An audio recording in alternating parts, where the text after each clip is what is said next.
We have his name as Vem, V-E-M, Miller, M-I-L-L-E-R, and his birth date is 10/26 of 1974.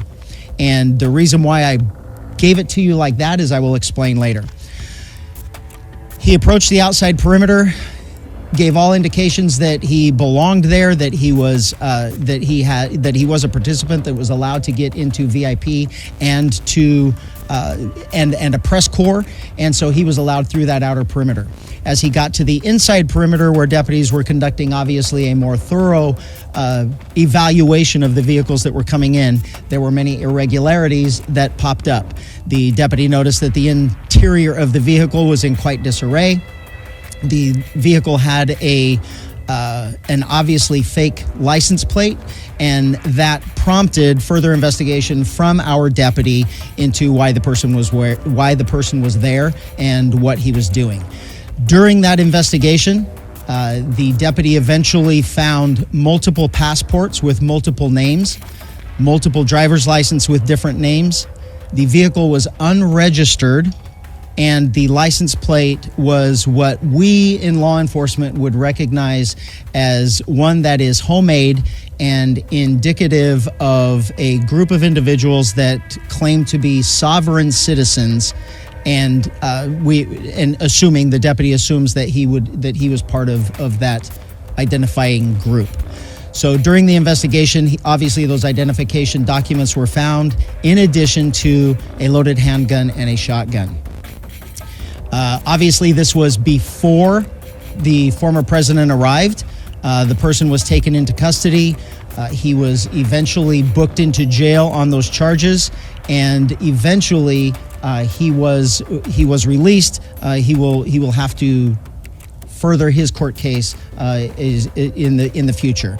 Right now, we are actively engaged in working with Secret Service and the FBI to ensure that this person is followed up on and all of the information that they can gather. I can tell you that from my perspective, from a state law enforcement agency's perspective, the firearms charges is what we arrested him for and booked him on. Anything further will come from the federal government, and thank God.